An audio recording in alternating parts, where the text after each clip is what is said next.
All right, got a special interview today on the YouTube channel. My man Dylan McShane, just great human being. Dill, I won't speak for you, so kind of introduce yourself, tell us your background a little bit, where you went to high school, all that good stuff. Yeah, of course. So my name's Dylan McShane. Good friends with Mr. Sabia. He was my GA my freshman year at the University of Oregon. I was there at Oregon from 2023 to this past fall. Now I'm at the University of Pacific back home. Loving life and loving every chance I get to talk with Mr. Sabia, keeping track of what he's been doing online. I'm a big fan of it myself. Um, Use it kind of all the time. So I was really excited to get on with Dylan. A little bit more about me. I'm a right-handed pitcher from Stockton, California, where I'm living now, and kind of just got into the college landscape at the University of Oregon, which obviously is a pretty big time baseball program, and got the chance to get kind of introduced to the whole thing with Dylan, who was there before me and kind of took me under his wing a little bit too my first year. So kind of wanted to kind of give back if I can at all and get on with them. Yeah, no, I really appreciate it. Kind of talk us through like high school, like I guess what that experience was for you, being a guy from California, where you thought you could play, where you wanted to Yeah, go. Obviously, being like, we haven't mentioned it yet, but being a big guy, right? sure, sure, sure. So yeah, guy. I guess yeah, big guy. I'm 6'9", maybe 232. I went on the carnivore diet and lost about 15 pounds. So, if you could see the shoulders perking up a little more, that's why. But so yeah, I kind of in high school had a little bit of a like wasn't really anything special coming out. I was my freshman year, sophomore year. I mean, I was taller, nothing crazy, wasn't throwing. Um, Really didn't know what I would be doing at the next level. Wasn't really even a thought of mine. Was playing football, baseball, kind of whatever I was going to do up to the point of recruiting was kind of just leaving it up to faith, which looking back at it probably wasn't the best idea. But kind of my story of how to get to Oregon's a bit of a crazy one. So coming from Stockton, a lot of good baseball talent around here in Central California. But I really going into my senior year didn't have a ton of options, which was a little concerning. But at the same time, I didn't really think much of it. I remember coming off of football season. It was the weekend of the NFC Championship, or maybe the divisional round when the 49ers playing Green Bay Packers. Niners pulled that one out in a blizzard out there in Lambeau, just for some context. Um, but so I went up to Eugene kind of on a trip, was like, yeah, I mean, shoot, it'd be awesome to go play for the Ducks, knowing really nothing about how good they are, where the program was trending. My mom just found out that there was a camp, and I went over there, uh, pitched well in a camp. Really crazy. Obviously, I think my height and kind of maybe projection, which isn't a word I love, but it I think played a factor into it, and was able to receive an opportunity to play for the club, and went into my fall excited and really certainly didn't know what to expect. But a guy like Sabi and the older teammates, and as he was the GA that year, like I said, really made it a pretty comfortable I guess lost the word, but yeah, it made it a lot easier. So I guess for like if parents are watching this and stuff, like it is Sure. possible for you to go to a big time camp basically with no communication with the coaching staff at all beforehand, from what it sounds like, pitch Right. well, and then basically leave that camp being like, I'm going to the University of Oregon. Right. And I would tell you that, it's not the most conventional route. And I had a bit of communication, I mean, through the grapevine with the pitching coach who you and I both know really well. But Hmm. at the time, I had really no connection with him. But yeah, I mean, it's certainly, I mean, if you've got an opportunity to go to something like that, a lot of people do think, maybe it's a money grab put on by these universities. But While they do probably bring in some good dough, it's something that they take super seriously, and they're looking to build a culture, build a program. And at the same time, for me, it was almost a chip on my shoulder. Like, yeah, I wasn't the most highly recruited guy, but I came and performed when it mattered and got the opportunity. And if you can do that, that's absolutely an opportunity to go do it. Yeah, I think that's really great for parents and even kids to hear because like they don't get the emails they want and then they get a camp Right. invite or something or seeing camp and they're like, well, I don't even know if this is real. So it's kind of cool to hear that it was Sure. legitimate. So Right. you show up at the Right. University of Oregon in fall of 22, go through the whole Yep. fall, and then 23 starts. You're starting to figure things out, getting prepared for the college baseball season. And then I Sure. don't even know if you were told, as far as like me coming back. So I guess I Right. kind of want to get into that a little bit of like, were you told anything about like this crazy guy Yeah. from New York showing back up, or were you just like, Yeah. who's No. that guy in practice? So I actually kind of heard it was there because it wasn't, there's a good, I guess, some sort of a brother. I mean, you know that there's a brotherhood on any baseball team you play with, but at a school like Oregon, there's a ton of just almost like lore to say it in a recent kind of terminology, but like you knew guys who were on the team before. Shoot, when I was in high school, I loved watching the year before of just to see what I would be able to partake in the next year. And so I knew your name, didn't know the role you would end up playing that year, but I remember seeing you for the first time. I'm like, wow, we got a new arm pretty late. Like this is cool. Love a new teammate, and then you actually were stationed in a locker right across from mine my freshman year, just kind of. I was like, man, like we're really like this is here we go. And then you come and Coach Angier introduces you, and it's like, oh yeah, we got a GA. And I think people don't really understand how important that role is because you got on a normal college staff, you got a hitting coach, you got the manager, you got the pitching coach, the infield coach, outfield coach, player development guy, whatever it might be. Um, and where there's those infield hitting coaches, those guys are kind of one and the same. They work together, but on the pitching side, especially with a on a team led by an offensive minded head coach, there's one guy for the pitcher. And when you got 20 to 22 guys who are pitchers on a squad, it's hard to get quality work in. So adding a GA who has experience at that level and can help out, I mean, I think that's something that we didn't realize how important it was until we had it.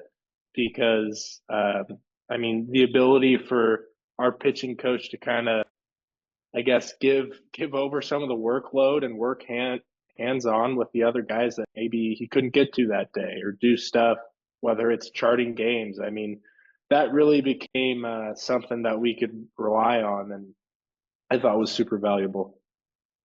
Yeah, no, that's what I wanted to do. I appreciate you saying that, but that's what I wanted to do when I came in was just sort of, take some things off Angier's plate and sort of the thing I knew coming in was that we were really, really young. I think we had Right, upwards of 10 plus freshmen who it wasn't a normal season in the sense of, yeah, we got a bunch of freshmen. They're going to learn. They'll play next year. It was like these guys have to make an impact this year because we really don't have any other options, was right, essentially what I was told when I came in. So then that's kind of what I was given as an assignment originally was like to try to be the voice of reason for you guys throughout that year, just being so young. And sure, then obviously that year, yeah, what we relied on you guys heavily, you in particular, towards the end of the season. But I always felt like I was trying to be there as much as I could for you guys. But so you leave Oregon, right? You have the year in 23, you pitch pretty well in my opinion. And then sort of take us into, I guess, sort of the transition to leaving. yeah. So I mean, I ended up having knee surgery that next year, and it's on a kind of I guess whimsical, weird, just weird fluke injury. I'm like tore my meniscus. Got kind of all the help there. Shout out to Cody and all the guys in the training staff. But yeah, so I ended up having to leave my I guess this past fall, transferring mid year back home to the University of the Pacific, and it was definitely a hard thing to do because I'm a super loyal guy, but at the end of the day, it was just something that I think was mutually understood that for me to be able to thrive, it might be somewhere else. And I got so many buddies and love for all the coaches back there that it's like rooting on my older brother who's at college or something. But now I'm at a different spot and just giving all I can this year. Well, I might not be able to play because of the transfer rules, but just kind of getting ready this year and hoping to make a big impact next year. Yeah, which I think is 100% something you're going to do. And we've talked about this a lot, right? Like I remember even calling you to kind of discuss your career after pretty much pretty consistently. I would try to check in on you, see how you were doing, Yeah, and then totally. basically over I think last summer was sort of like when you started to realize, okay, I might have to be moving in a different direction, and we were sort of Right. discussing and talking about what that was going to look like. And you were just kind of in like a weird sort of limbo spot. We talked through it. Oregon sort of puts you on the shelf a little bit in the sense of you're not really sure what's going to happen. Just kind of talk about, I guess, how you were feeling throughout that time because it's not easy, right? And like you getting through Sure. that just shows how mentally strong you are. Sure. Yeah. And I want to preface this, I guess, with it's something that I don't talk about much in terms of just how it all resolved over there, mostly because for me, at least, there's certainly no, I mean, I love those guys like brothers and even the coaches. It's some experience that I look back at. And it's one that though tough at times and, how it ended might not have been how I wanted it to. It was some of the best years of my life, best experiences that I wouldn't have traded for anything. But with that being said, there absolutely were times that were difficult. And I think that stemmed from, a lack of confidence, um, all that sort of stuff, which is a very real feeling at when you're playing at a high level. It's hard to maintain that high supreme level of confidence that it does take. Um, and so, when I was kind of down or not sure what was going to happen, I kind of, I kind of just looked and tried to just look at the whole scope of what I was doing from the least the most applicable perspective I could. Because at the end of the day, for me, it was, hey, I get to play at this awesome school, and my only job is to throw a white circular thing over another white flat thing. And if it gets hit, or I hit someone, or I walk someone, I go home and have dinner with my family.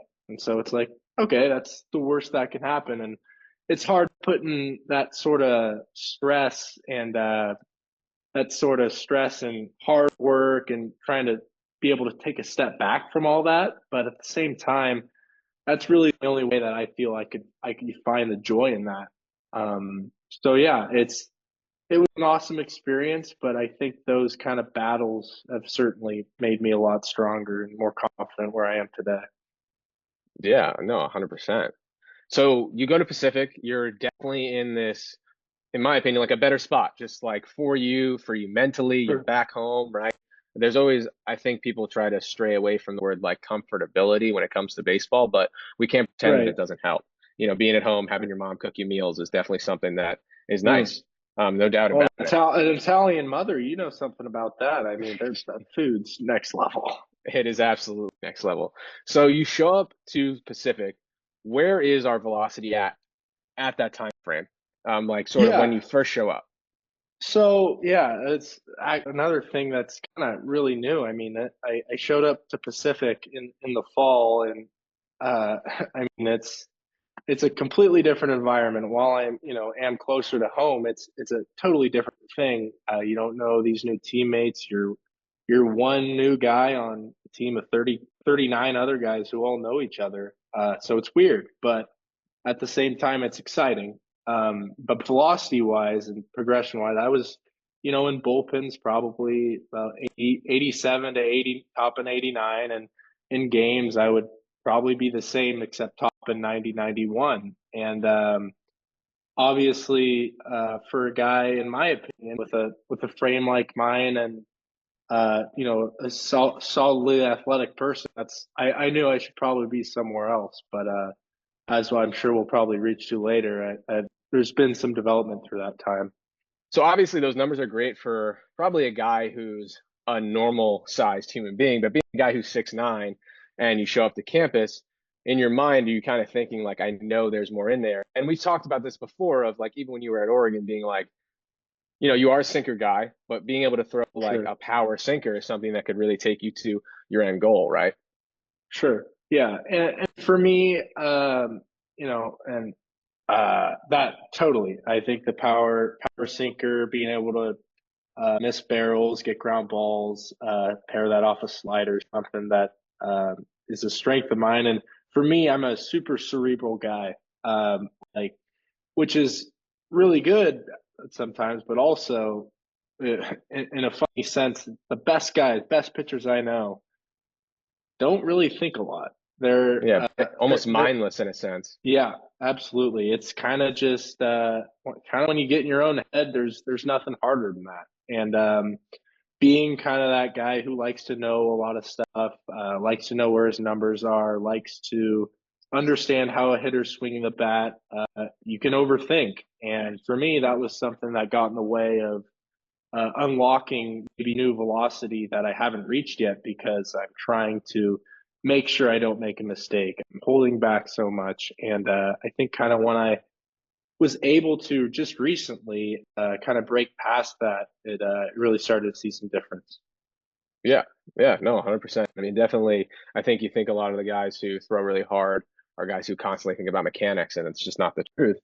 Right. But so, right, you're at Pacific, velocity is better. You know that you're going to sit out a year, which is unfortunate, but I think knowing you, you probably took it as an opportunity to be like, I can really get better this year. This is unprecedented time. You start Right. implementing some of the drills that you see of mine online. We keep Mm-hmm. in touch, and then sort of what happens from there.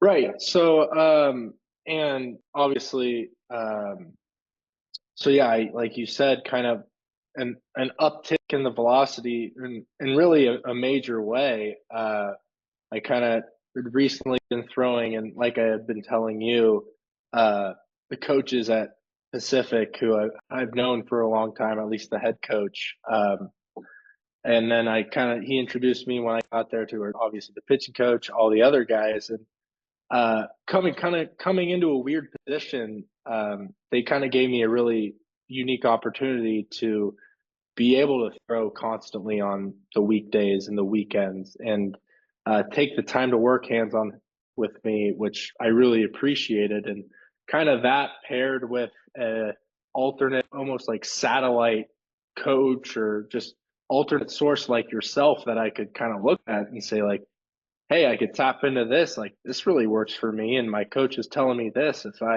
kind of combine, make a mix of those two things, then I mean, shoot, I could certainly find one of those things that works for me. And that's, in my opinion, what it's really all about. And, I think a few things that led into my velocity uptick was, for me personally, I feel like I looked at some of your videos, and it's obviously empowerment from my coaches. I think that uh, helped me feel a little more confident. But you would put out a video just about how important confidence is when pitching. Kind of you're being an athlete and being confident. And I kind of went into a bullpen one day and like, let's just be an athlete and be confident. And I ended up, touching 96 in a bullpen, which is something that I didn't think I would do.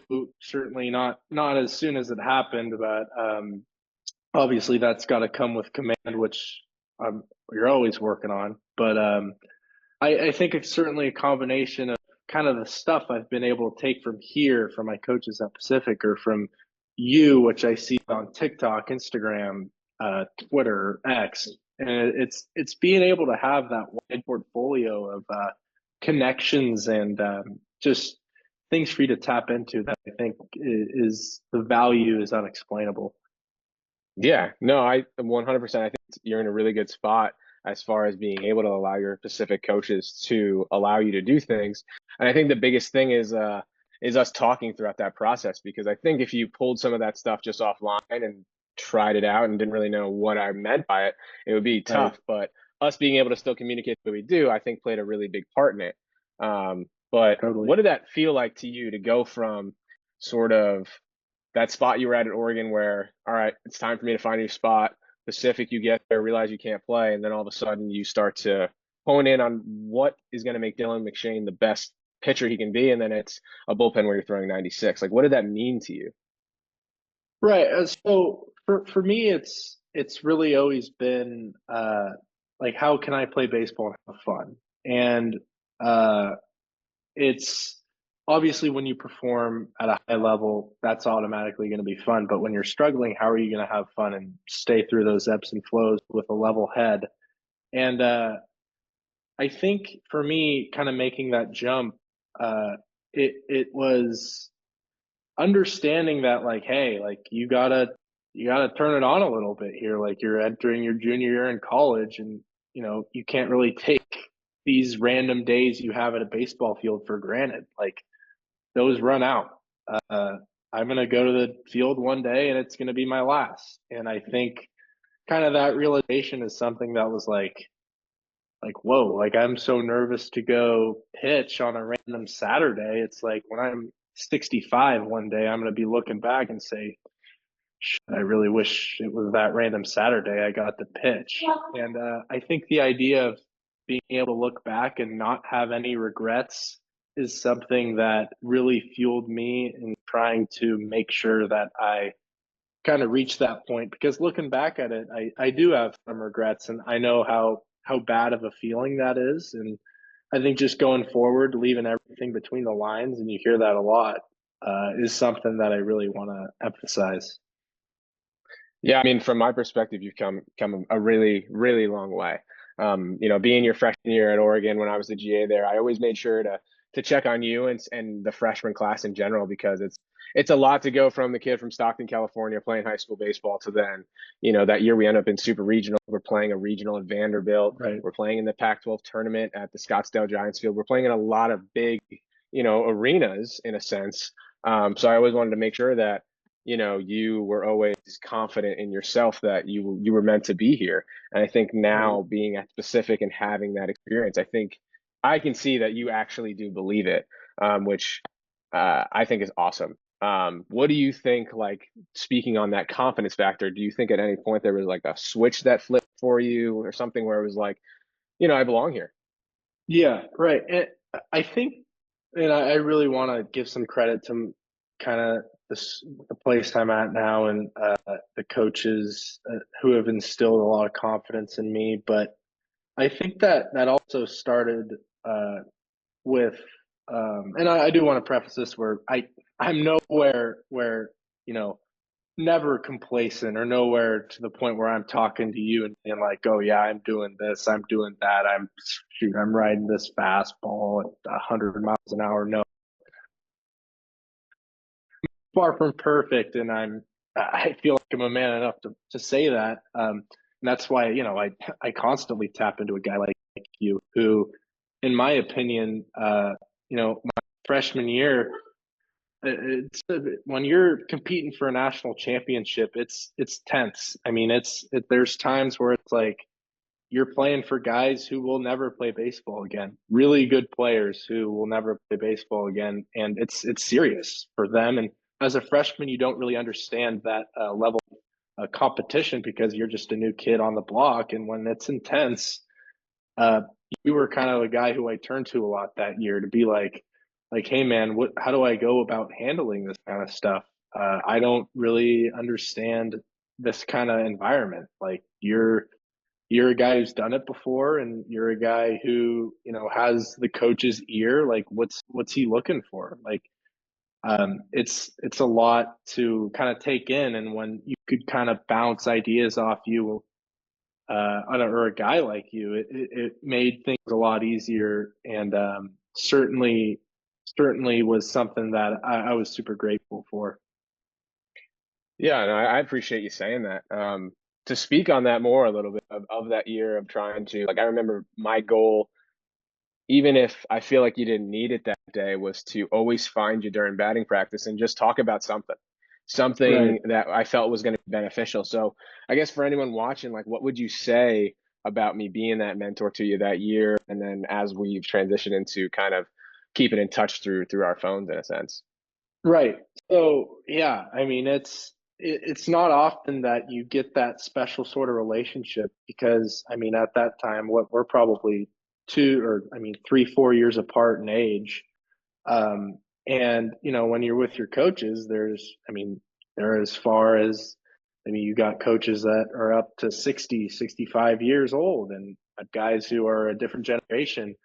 Um, you know, not saying that there's not a value in their wisdom that they bring because there absolutely is, but at the same time, it's pretty awesome when you can, you know, talk to a guy who just recently did what you're trying to do. And yeah, we would have constant conversations. I remember, you know, when you would come and talk to me in the outfield, and honestly, sometimes I didn't like it because I was freaking nailing BP, diving, crashing into the walls. I mean, making unbelievable plays. Just a But flat out athlete. I mean, give me a break. Can you? I don't think you've seen a 6'9" guy move in the outfield like myself. But yeah, you would come out and we would talk, and it would be like, yeah, what's your plan for today? How's your head? What are you thinking? And it would just kind of be able to kind of give me an opportunity to unload a lot of stuff that I'm thinking about. Like, hey, like we're gonna go play against, uh, you know, Oregon State on this like Sunday, and there's a good shot I have the ball, and this is a big rivalry. It's a rainy day, and there's 4,000 people in the stands. Like, yeah, I'm a little nervous. Like, you've done this before. Like, what did you think about? Like, what can I do to get myself in a grounded spot? And I just think that those those conversations went even further than maybe you realized, and just grateful for those spots. Now when you're kind of turning into what you're doing now, I look back at the conversations we had, what we did together, and now I'm like, yeah, there's no better guy to be doing what you're doing. Like it totally makes sense now. So I'm just glad and hoping that you're able to kind of touch the lives of others in baseball careers like you were able to do mine and so many other of my teammates. Yeah, no, I appreciate all these things you're saying. I remember Yeah, no, speaking to I you know. almost. I'm unbelievably well spoken. I get it. That you are, that you are. I I get it. I I remember those conversations we had, and a lot of them came from seeing myself in you and some, the announcer says over the speaker, like, now pitching for the Oregon Ducks, Dylan Sabia, and almost having that moment, holy crap, like you have that there. There's no shame in admitting that, like, your heart skips a beat for a second of like, this is legit now. And I wanted to kind of tell you guys that, so that you weren't alone when that happened, because it's going to happen. Right. So speaking on that, like, what type of player do you think would be best for my program? Like, kind of describe them as like a person, as a player overall. Like, who do you think that should be? Right. And honestly, I think you can't really pinpoint the kind of guy because I mean, for example, on the guys on our team, you had guys like Josh Malaris. We're just talking about him. Older guy, really mature, knew what he was doing, but always wants a guy to bounce ideas off of. And you were that guy. There's guys who are older, there's younger. For me, I mean, I was a little freshman who didn't have a lot of guidance. I needed that kind of stuff. I think a program like yours would be, I mean, invaluable.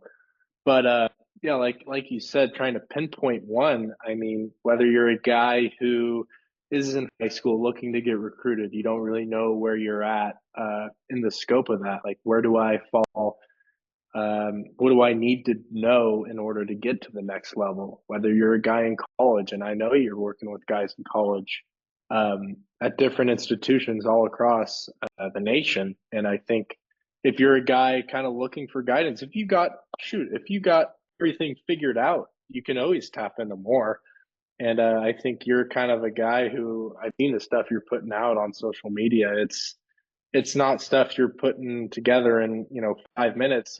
You're you're doing some work that's like, hey man, this is going to make people better. And I think having someone in your corner is something that everyone needs. So Yeah, no, I agree. I think always having someone to kind of bounce ideas off of and kind of get you that calm feeling is always good to have. And that's the main reason why I did this. I just want to be somebody who's in guys' corner at the end of the day. Sort of on a scale of like 1 to 10, 10 being they should sign up right now. How likely would you recommend someone to work with me? shoot, is there an 11 on that scale? There No, can be for okay. you. Shoot, because I was going to say 12. But yeah, it's a no-brainer. I think we have a pretty open line of communication to the point where it's like I know how hard you're working, and there's guys who would benefit from it all across the board. So it's a no-brainer. Well, dude, I appreciate you so much. McShane, you're the absolute man. I can't wait and flash forward to next year. Hmm.